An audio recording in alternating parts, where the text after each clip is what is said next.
15 నుంచి ఉచిత బస్సు.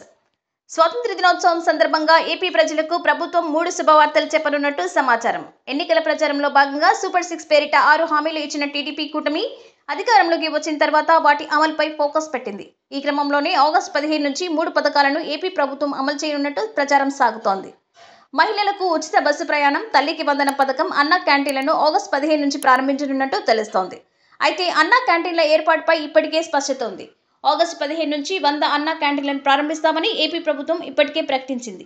ఈ క్రమంలోనే ఏర్పాట్లు కూడా జరుగుతున్నాయి.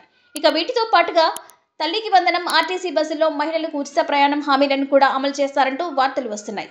గత కొన్ని రోజులుగా వివిధ శాఖలపై వరుస సమీక్ష జరుపుతున్న ఏపీ సీఎం చంద్రబాబు నాయుడు ఈ పథకాల అమలుపై దృష్టి పెట్టినట్టు తెలుస్తోంది. మహిళలకు ఉచిత బస్సు ప్రయాణం హామీ అమలుపై ఇప్పటికే ఎంత ఖర్చు అవుతుందనే దానిపై అధికారులు లెక్కలు తయారు చేశారు. ప్రతి నెల 250 కోట్ల వరకు భారం పడొచ్చని అంచనాకు వచ్చారు. ఇక పథకం అమలు చేసేందుకు పొరుగున ఉన్న కర్ణాటక, తెలంగాణ రాష్ట్రాల్లో అమలవుతున్న విధానాలపై ప్రభుత్వం పరిశీలించనుంది. మహిళలకు ఉచిత బస్సు ప్రయాణం విషయంలో తెలంగాణ తరహాలో ఆధార్ కార్డు ప్రామాణికగా తీసుకుని ముందుకు పోవాలా, లేదా కర్ణాటక తరహాలో మహాలక్ష్మి కార్డులు మాదిరిగా కార్డులు జారీ చేయాలా అనే దానిపై అధికారులు ఆలోచిస్తున్నారు.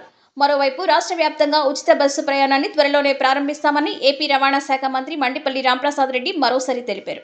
చిత్తూరులో ఆర్టీసీ బస్సులు ప్రారంభించిన ఆయన త్వరలోనే ఈ పథకాన్ని అమలు చేస్తామని అన్నారు. దీంతో ఆగస్టు 15 నుంచి మహిళలకు ఉచిత బస్సు ప్రయాణం పథకం అమలు చేయవచ్చుంటూ ప్రచారం జరుగుతోంది. ఇక తల్లికి వందనం పథకం విషయానికొస్తే పిల్లలను బడికి పంపే తల్లుల ఖాతాల్లో ఏటా 20,000 జమ చేస్తామని అప్పట్లో టీడీపీ కూటమి హామీ ఇచ్చింది. ఎంతమంది పిల్లలున్నా కూడా ఒక్కొక్కరికి 20,000 చొప్పున అందిస్తామని ప్రకటించింది. ప్రస్తుతం ఈ పథకం అమలుపైన ఫోకస్ పెట్టింది టీడీపీ కూటమి ప్రభుత్వం. ఆగస్టు 15 సందర్భంగా అన్నా క్యాంటీన్ల ప్రారంభోత్సవం, మహిళలకు ఉచిత బస్సు ప్రయాణం, తల్లికి వందనం ప్రారంభించాలని ఆలోచిస్తున్నట్టు సమాచారం.